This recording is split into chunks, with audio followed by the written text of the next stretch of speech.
La reflexión de esta Santa Noche se llama El quebrantamiento y utilizamos para esta reflexión Jeremías capítulo 18, versículo 1. Dice las Escrituras: palabra que Yahvé dirigió a Jeremías: levántate y baja a la alfarería, que allí mismo te haré oír mis palabras. Bajé a la alfarería y resulta que el alfarero estaba haciendo un trabajo al torno. El cacharro que estaba haciendo se estropeó como barro en manos del alfarero y éste volvió a empezar, transformándolo en otro cacharro diferente, como mejor le parecía al alfarero.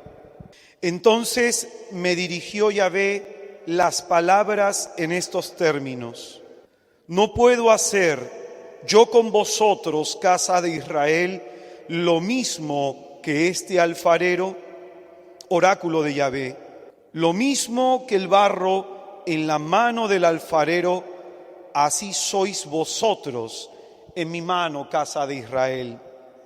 ¿Alguna vez puedo hablar contra una nación o reino, extirpar, arrasar y destruir? Pero si la gente contra la que hablé se retracta de su mal, yo también me retracto del mal que pensaba hacerle. Y puede que alguna vez hable tocante a una nación o un reino de reconstruir y plantar. Pero si hace lo que parece mal y desoye mi voz, entonces yo desisto del bien que había decidido hacerle. Ahora di a la gente de Judá y a los habitantes de Jerusalén: esto dice Yahvé: como el alfarero estoy dando forma a una desgracia y concibiendo un plan contra vosotros. Así que volveos todos de vuestro mal camino y mejorad vuestra conducta y acciones. Pero van a decir: es inútil, seguiremos nuestros planes y cada uno de nosotros se portará conforme a la terquedad de su obstinado corazón. Es palabra de Dios. Pues bien, el día de ayer decíamos lo siguiente: que el Señor quiere que nos centremos en la tempestad que tenemos por dentro. Nuestros problemas externos van a generar una tempestad interna. ¿Amén?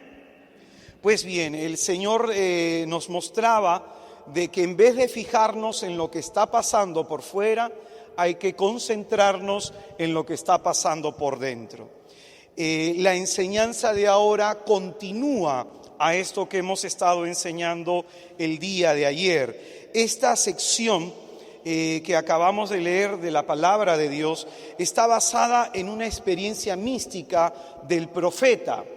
Jeremías visita la casa del alfarero a petición de Dios para enseñarle el Señor al profeta por analogía, por comparación, que así como hace el alfarero con el barro, así hace el Señor con el hombre.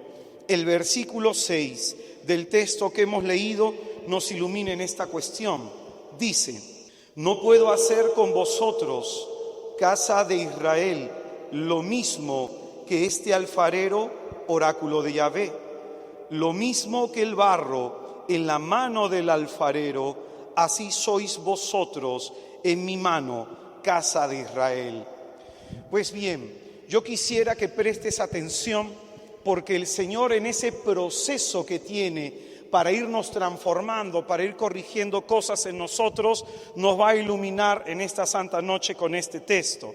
Jeremías, de esta experiencia mística que ha tenido al visitar la casa del alfarero, aprende lo siguiente. En primer lugar, el alfarero a veces rechaza alguna vasija cuando está mal hecha. Quisiera que apuntes eso. El alfarero a veces rechaza alguna vasija cuando está mal hecha, ya sea que tenga algún tipo de imperfección o debido a la pobreza de su calidad o simplemente porque no ha quedado como el alfarero quiso. Por eso esto primero que estamos diciendo es importante. A veces el alfarero rechaza la vasija que puede estar mal hecha. Amén. De la misma manera, Dios trabaja en nuestras imperfecciones. ¿En qué trabaja Dios? Fuerte, ¿en qué trabaja Dios?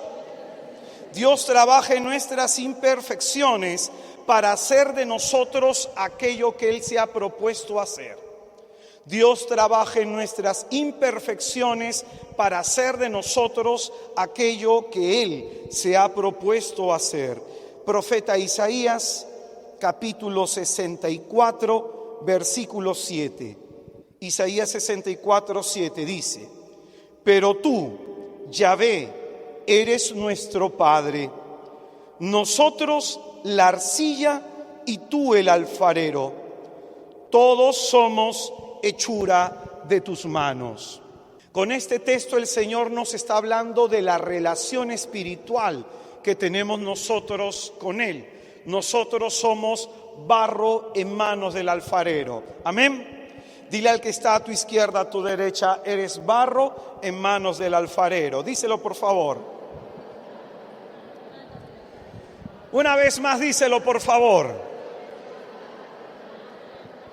¿Y eso qué significa? Que Dios quiere trabajar en nuestras imperfecciones. Dios quiere trabajar en nuestras imperfecciones y Dios efectivamente está trabajando, aunque ni tú ni yo nos demos cuenta. Dios está trabajando en nosotros, aunque no lo querramos. Amén. La cuestión es que aprendamos nosotros a someternos al plan de Dios y le dejemos trabajar. Y para ello nos es necesario aprender a mirar lo que está dentro de nosotros, las intenciones, las motivaciones que hay en nuestro corazón. Para eso es importante entender el pasaje de ayer que habíamos enseñado, que en vez de centrarnos en lo que está pasando por fuera, tenemos que centrarnos en lo que está sucediendo por dentro de nosotros, porque no se trata de que el Señor calme la tempestad de afuera, sino que nos ayude y nos enseñe a calmar la tempestad de adentro. Amén. Amén. Se trata de que nosotros, barro en la mano de Dios, tenemos que aprender a entender que es aquella imperfección en la que nuestro Dios quiere trabajar. Cada crisis de nuestra vida es un llamamiento a la conversión. Cada problema de nuestra vida es un llamamiento de parte del Señor de mirar hacia adentro, como dicen los psicólogos, de hacer un insight, de hacer una introspección y de descubrir a la luz del Espíritu Santo cuál es aquel aspecto que Dios quiere trabajar. Porque a lo mejor tú y yo estamos concentrados pidiéndole al Señor que cambie el esposo, que cambie la mujer, que cambien los hijos, que cambie nuestro jefe, como muchas veces la gente se me acerca a pedirme oración para la conversión del familiar, para la conversión de los vecinos, para la conversión de los hermanos de la comunidad, pero pocas son las personas que piden oración por su propia conversión. Si tú te fijas en los evangelios, no hay un endemoniado que se le acerque a Jesucristo diciéndole: Señor, quítame el demonio. No hay uno, porque nosotros podemos reconocer la enfermedad física, podemos reconocer la enfermedad psicológica, pero qué lentos somos para reconocer las enfermedades espirituales. Y por eso en el pasaje del hombre que es bajado por el techo de la casa de Pedro, capítulo 2 del Evangelio de Marcos, por eso el Señor, aunque todos se fijaban en la enfermedad física, el Señor lo primero que quería sanar no era lo que pasaba por afuera, sino lo que había adentro. Y por eso, hermano, ¿cuántos de nosotros nos acercamos al hermanito, a la hermanita, al predicador, a la religiosa o al sacerdote para pedirle que ore por nuestra soberbia, para pedirle que ore por nuestra vanidad, para pedirle que ore por nuestra lujuria, para pedirle que ore por nuestra avaricia, para pedirle que ore por ese espíritu de mentira y de hipocresía que muchas veces tenemos? Entonces, ¿qué significa eso? Este texto, esta experiencia mística que ha tenido Jeremías, le aporta muchísimo a nuestra fe, porque a través de esa experiencia el Señor nos dice a nosotros, pueblo suyo, que somos como barro en sus manos. Él está trabajando en ti, aunque tú ni cuenta te des, aunque tú ni quieras. El Señor, cuando le habla a Pedro con respecto a la madurez espiritual, le dice: cuando tú eras joven ibas a donde querías, y cuando llegues adulto, otro te amarrará la cintura y te llevará a donde tú no quieras.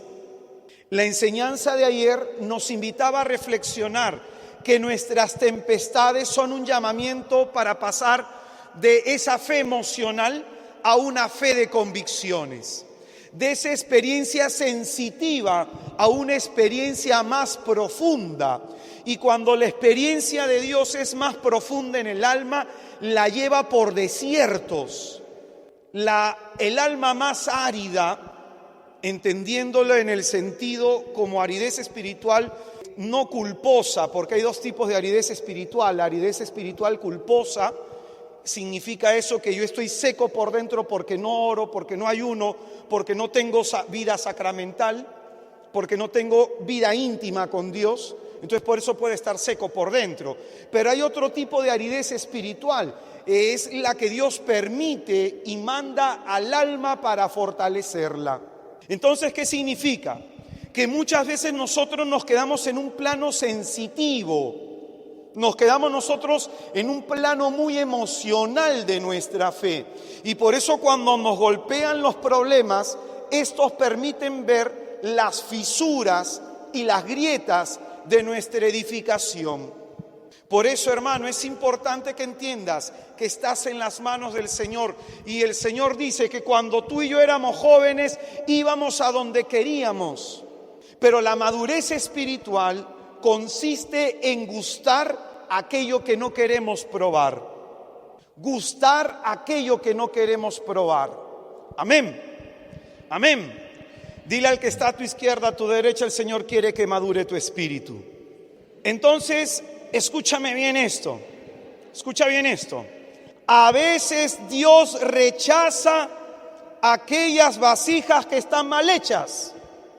Aquellas vasijas que ya sea que tengan algún tipo de imperfección, o ya sea que su calidad sea pobre, o ya sea simplemente que no han quedado de la forma y de la manera como el Señor quería. Amén.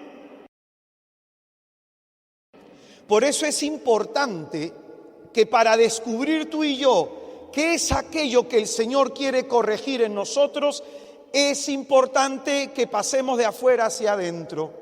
Es importante que pasemos de afuera hacia adentro a través de la oración y la adoración. Amén. Pues bien, lo segundo que va a aprender el profeta Jeremías de esta experiencia mística es que el alfarero, para trabajar, va a depender de la calidad del barro que está utilizando. El alfarero, para trabajar, va a depender de la calidad del barro que está utilizando. Por eso cuando tú hablas con personas que trabajan en esta cuestión, saben elegir el barro. No eligen cualquier arcilla, eligen la que tiene la posibilidad de ser trabajada. ¿Y qué significa esto? Lo que Dios va a hacer con nosotros va a depender de la forma como tú y yo le respondamos a su llamado. Lo que Dios va a hacer en ti y en mí va a depender de la respuesta que le demos.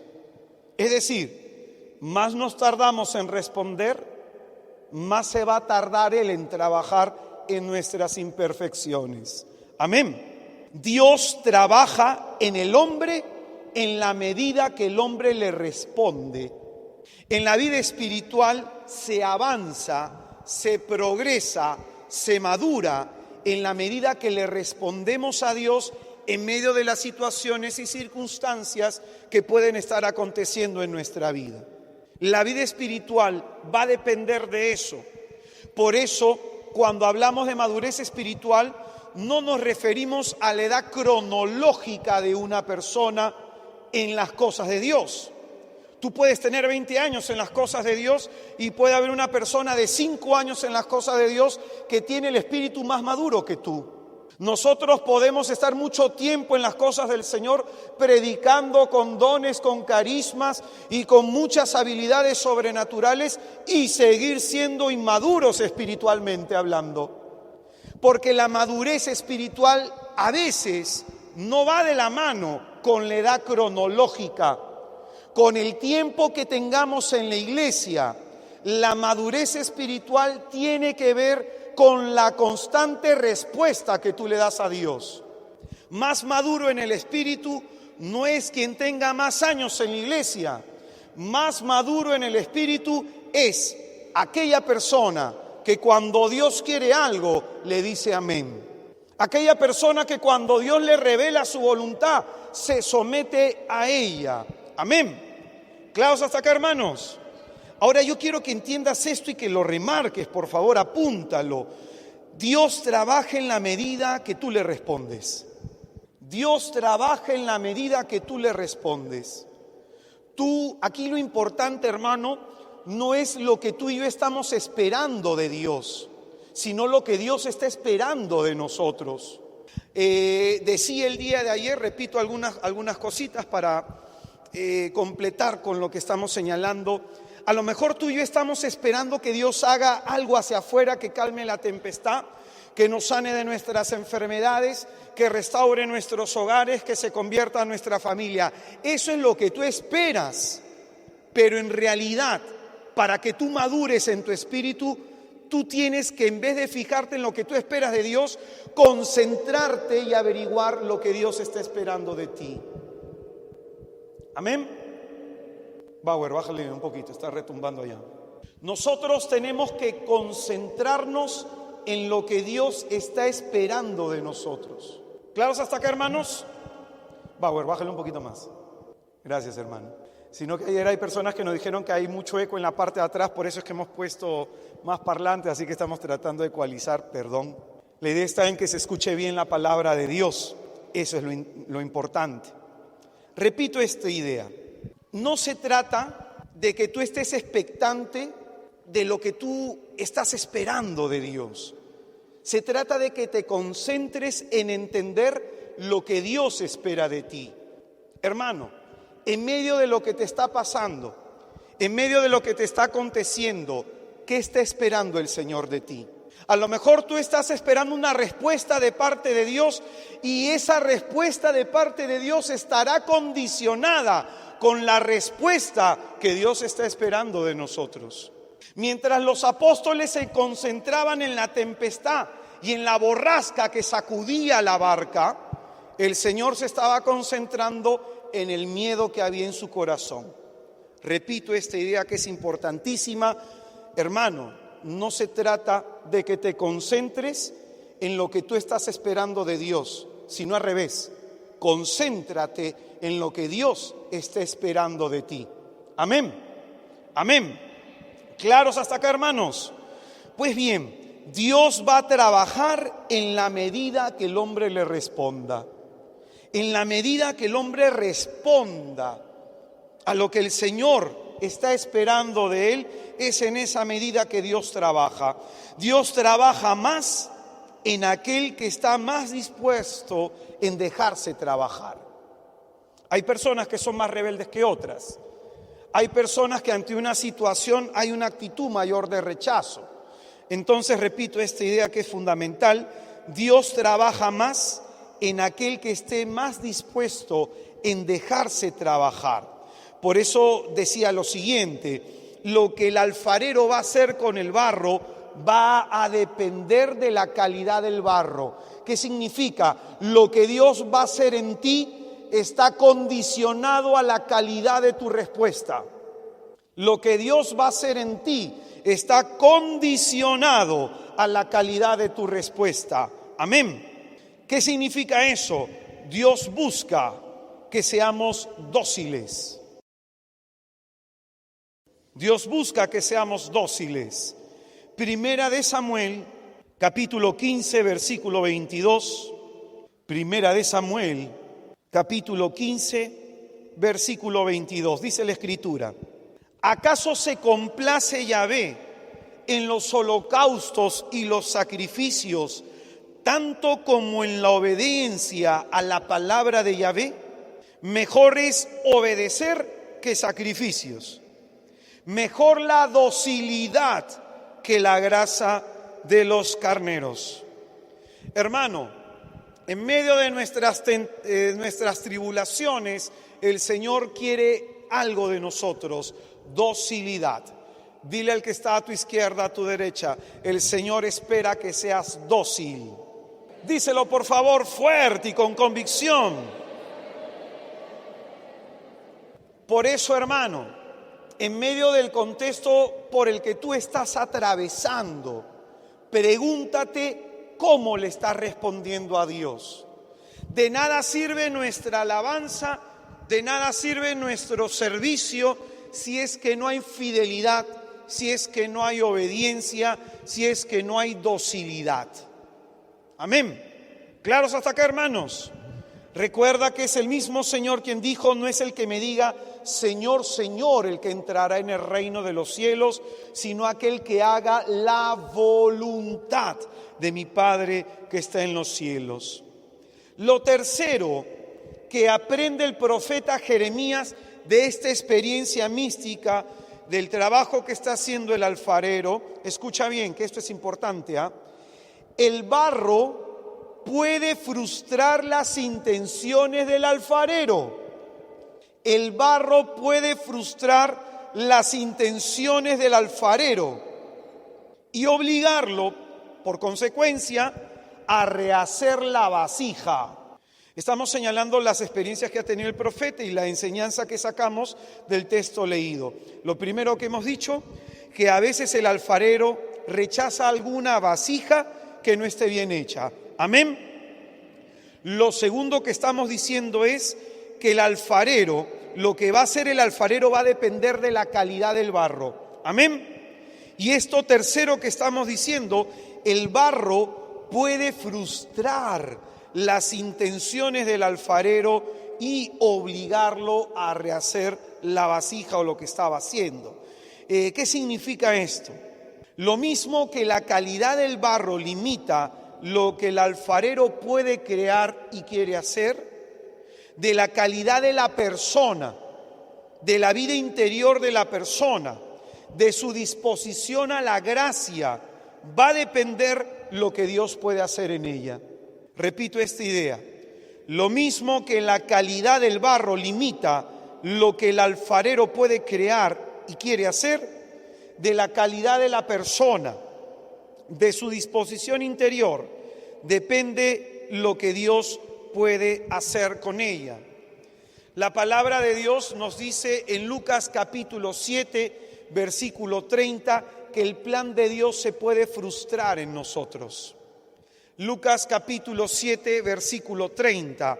El plan de Dios se puede frustrar en nosotros. Atención con esto que voy a decir. Hermano, si en tu vida ahora no eres feliz, es porque el plan de Dios se está frustrando. Y esto tienes que entenderlo. Dios no quiere la desgracia, nos va a decir a través del profeta Jeremías. Él no quiere la desgracia. En Jeremías 29:11 va a decir: el Señor no quiere la desgracia, Él quiere un porvenir cuajado de esperanza, Él quiere paz. Y en un salmo va a decir que seas feliz en la tierra. Entonces ahí en donde hay desgracia, en donde hay tristeza, es porque Dios, a través de ese caos, quiere ordenar nuestra vida. Amén. Quiero que escuches esto. El plan de Dios en tu vida se puede frustrar El plan de Dios en nuestra vida se puede frustrar. Nos va a decir Hechos de los Apóstoles capítulo 13 versículo 10 que el diablo suele torcer los rectos caminos del Señor. Y esto significa, hermano mío, de que el barro puede frustrar las intenciones del alfarero. Dios queriendo algo para nosotros, nosotros estamos viviendo de una manera distinta a lo que Él pueda querer. ¿Amén? ¿Claros hasta acá? Por eso repito esta idea. Lo mismo que la calidad del barro limita lo que el alfarero puede crear, lo que el alfarero quiere hacer, la calidad de la persona, la respuesta de la persona, su disposición interior, va a depender de ella el Señor para trabajar en nosotros. En Lucas capítulo 1, versículo 48. Lucas capítulo 1, versículo 48 dice: porque ha puesto los ojos en la pequeñez de su esclava. Por eso, desde ahora todas las generaciones me llamarán bienaventurada, porque ha hecho en mi favor cosas grandes el poderoso, santo es su nombre. ¿Por qué el poderoso ha hecho cosas grandes en María de Nazaret? ¿Por qué el poderoso? ¿Qué dice el texto? ¿Por qué el poderoso hace cosas grandes en el hombre? Dice el texto lo siguiente, en el versículo 48, porque ha puesto los ojos en la pequeñez de su esclava, en la humillación de su esclava. El poderoso ha hecho cosas grandes en ella. Uno, porque se lo ha permitido. ¿Y por qué se lo ha permitido o cómo se lo ha permitido? Porque se ha hecho pequeña. Amén. Entonces depende de la respuesta nuestra para que el Señor haga cosas grandes en nosotros. Por eso nos va a decir Primera de Pedro capítulo 5 versículo 6. Primera de Pedro capítulo 5 versículo 6. Humillaos pues bajo la mano poderosa de Dios, para que llegada la ocasión os ensalce. Hay un texto que a mí me impacta muchísimo del rey David. Un poco para explicar lo que está diciendo acá San Pedro. Cuando el rey David es tomado su reino por su hijo, dice las Escrituras que su hijo en el balcón del palacio pone a todas las mujeres del rey y comienza a tener relaciones con cada una para vergüenza del rey que había sido destronado. David tuvo que huir con un puñado de soldados que le eran fiel. Y de pronto dice las Escrituras que en la otra brecha del río había un descendiente de la familia de Saúl que comenzó a increparle y a decirle que todo lo que le estaba pasando era porque había robado el trono de Saúl. Y comenzó a insultarle y comenzó a burlarse de él. El general de David le dijo: Señor, voy y le corto la cabeza a ese perro. Y el rey David dijo algo que es interesante. En medio de su fracaso, en medio del reconocimiento de sus errores, le dijo: déjalo, para que Dios vea mi humillación, que si el Señor ha permitido que esa persona me humille, ¿quién soy yo para retirarle la mano al Señor?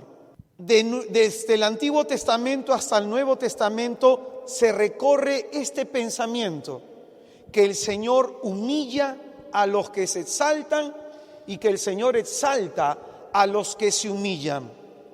Nuestro tiempo de tribulación es un tiempo en el que tenemos que humillarnos ante la mano poderosa de Dios. No sea que como uno de los ladrones clavados en la cruz le reclamemos al Señor salvación sin antes haber reconocido por qué estamos en la condición en la que estamos. Y dice las Escrituras a través de Lucas que ese ladrón que le reclamó salvación al Señor fue increpado por su compañero diciéndole lo siguiente: ¿acaso tú no tienes temor de Dios? Tú que sufres la misma condena, y nosotros con razón porque lo tenemos merecido por nuestros pecados, en cambio este hombre es inocente.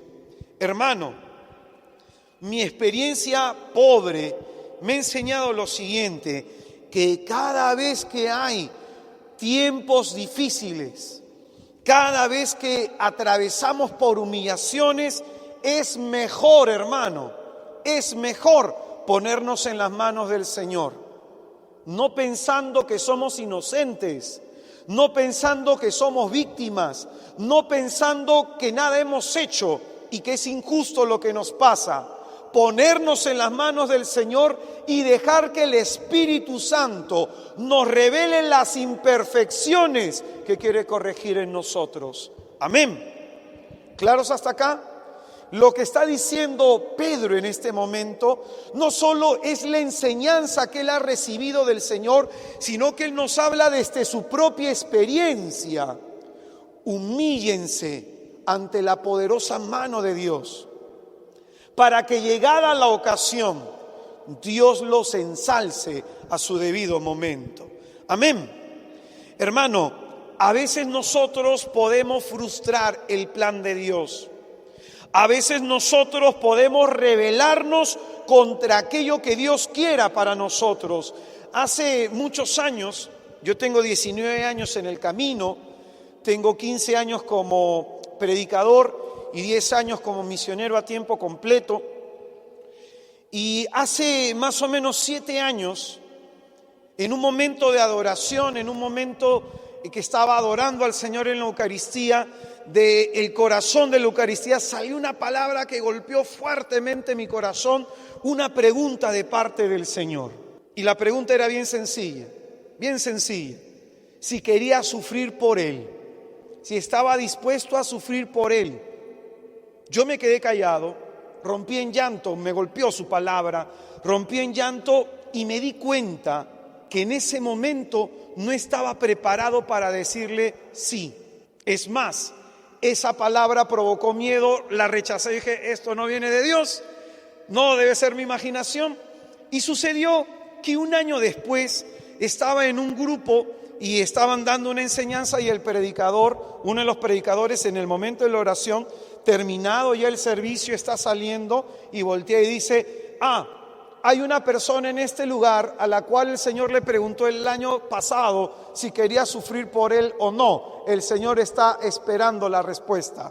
Entonces yo sabía que era para mí. Entonces me quedé callado y pasaron 2 años más.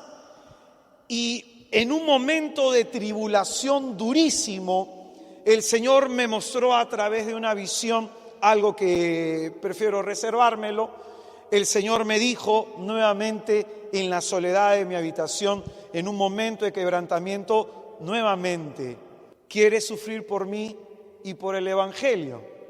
Yo le dije al Señor, Señor, tú no te vas a cansar de insistir, tú no te vas a cansar de llamar, tú no te vas a cansar. Y es que a Dios no se le cansa la mano de tanto llamar y llamar a la puerta de nuestro corazón. A Él no se le cansa la mano. Entonces dije, bueno, pues Señor, ¿qué vamos a hacer? Porque han pasado los años y tú no te olvidas y yo tampoco. Y ahí viene el punto, que a veces nosotros por un tema de miedo, por un tema de no entender el proyecto de Dios, tardamos en responderle, tardamos en contestarle a lo que Él nos pueda pedir. Pues bien, le respondí.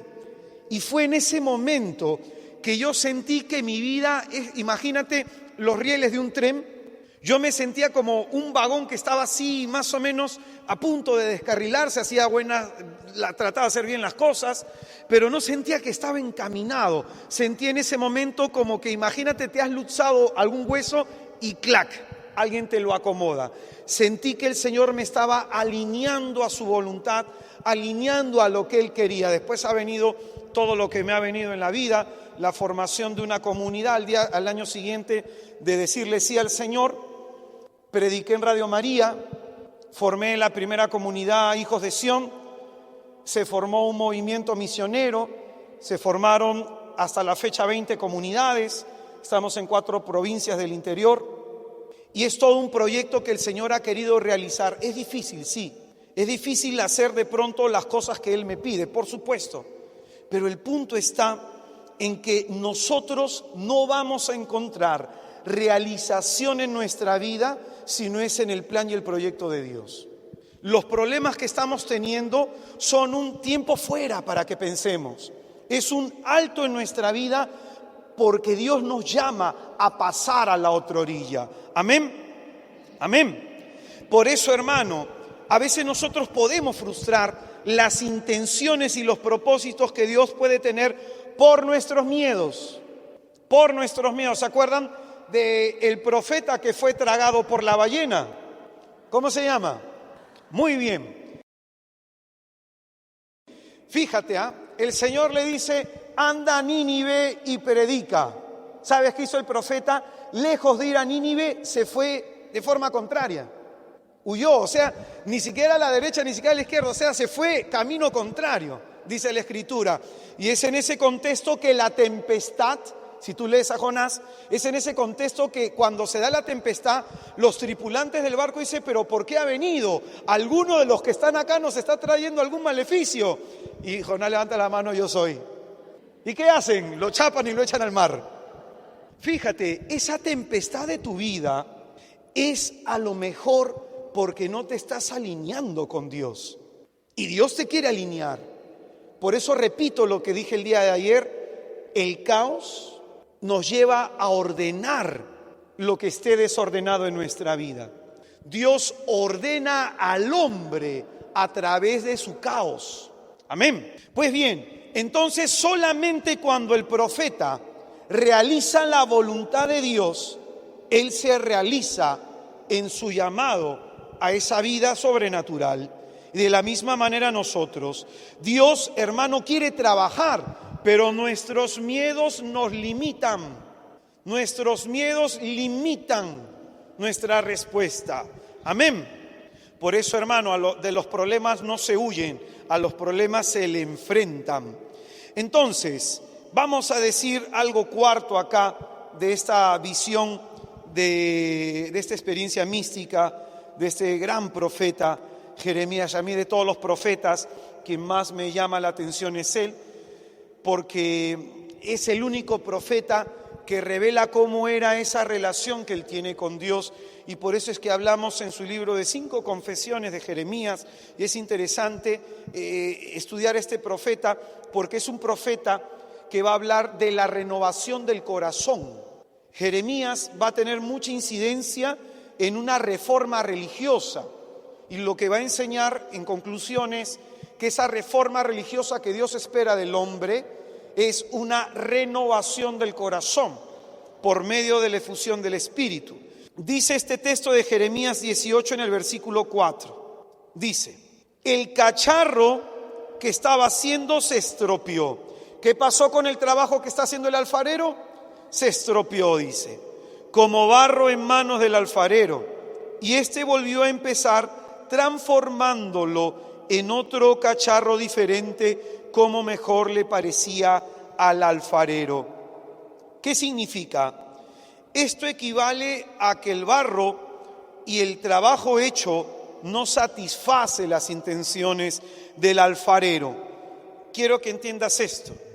Hay gente, decíamos, que puede estar estropeando el plan de Dios en su vida. En Filipenses capítulo 1, versículo 6, Filipenses capítulo 1, versículo 6, dice, estoy firmemente convencido de que quien inició en vosotros la buena obra, la irá consumando hasta el día de Cristo Jesús.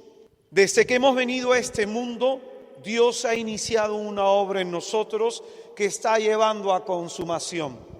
Cada aspecto de nuestra vida, positivo o negativo, están sumando para esta consumación.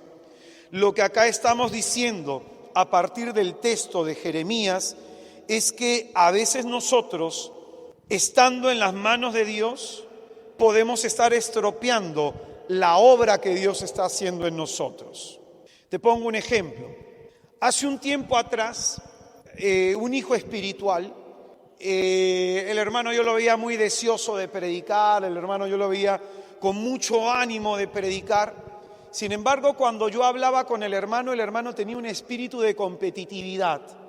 aún en las cosas de Dios. Veía que el hermano de pronto era correcto que deseara predicar, pero las intenciones y las motivaciones que tenía no eran correctas. Él deseaba de pronto lograr lo que logró fulano, lograr lo que logró sultano. Él era un hermano que me decía: yo quiero tener un ministerio como el tuyo. Y yo le decía al hermano: no sabes lo que pides. Y yo le dije al hermano: lo que a ti te atrae del ministerio quizás es de que hay o piensas tú de que puede haber algún tipo de reconocimiento, de que ves que viene gente a los eventos y que ves que uno viaja por aquí, viaja por allá. Quizás eso te trae la atención del ministerio, pero hermano, eso no es el ministerio en sí. El ministerio es un llamado a abrazar la cruz de una manera específica.